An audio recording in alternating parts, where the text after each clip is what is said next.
Hello students, इस video में हम देखते हैं इम्पीडेंस इन एलआर सर्किट। तो देखो यहाँ पर फेजर डायग्राम दिया गया है, ठीक है।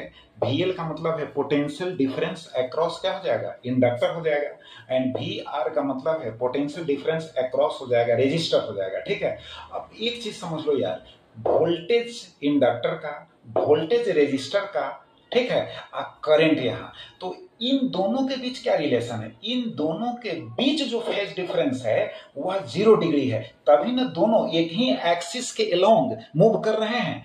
और देखो, अब सपोज करते हैं एक्स एक्सिस है और यह वाई एक्सिस है, तो दोनों के बीच में एंगल कितना सबटेंड होगा, 90 डिग्री। इसका मतलब π/2 रेडियन। तो क्लियर कॉन्सेप्ट हो रहा होगा कि करंट एंड VL के बीच में जो फेज डिफरेंस होगा वह π/2 रेडियन होगा। क्लियर। अब हम Z को निकालते हैं। अब Z क्या है भाई? तो Z जो है इफेक्टिव जो रेसिस्टेंस होगा, देखो LR सीरीज सर्किट में जो इफेक्टिव प्रभावी जो इफेक्टिव रेसिस्टेंस होगा, उसी इफेक्टिव रेसिस्टेंस को हम कहते हैं इंपीडेंस कहते हैं। अब नेचर अपोजिंग है, ऐसा यूनिट क्या होगा, सेम होगा, जस्ट लाइक रेसिस्टेंस होगा। बात समझ गए? तो ऐसा यूनिट तो ओम होगा। अब देखो Z को कैलकुलेट करते हैं तो वेक्टर मेथड से, ठीक है।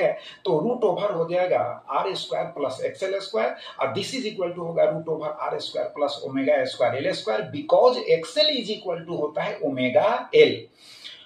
अब दिस इज इक्वल टू हो जाएगा under root R square plus, अब ओमेगा इज इक्वल टू होता है 2 देखो ओमेगा इज इक्वल टू होता है 2 है ना, 2 तो यहाँ 2 का स्क्वायर होगा, पाई का स्क्वायर होगा, F का स्क्वायर होगा, L का स्क्वायर तो यहाँ है ही, तो 4 square F square L square हो गया।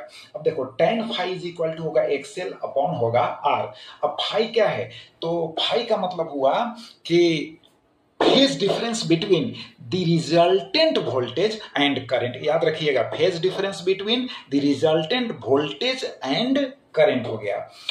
तो इसको लिख सकते हैं XL is equal to omega L, नीचे तो R है ही, तो ओमेगा L अपॉन R हो गया। एज वेल एज जो है cos फाई भी लिख दिया है यहाँ, है ना। फर्दर इसका यूज होगा, R बाई हो गया Z।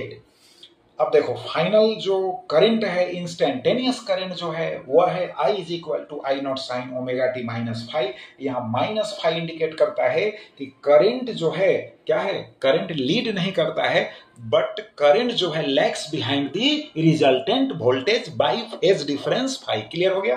तो चलो इंपीडेंस समझ गया। एक्चुअली एक बार और समझा देते हैं, इंपीडेंस जो है रेसिस्टेंस का ही ब्रदर है यार। अब समझ में आ गया होगा, क्योंकि अपोजिंग नेचर इसका भी है और रेसिस्टेंस का भी अपोजिंग नेचर है। तो चलो इसको रिवाइज करो। Thank you.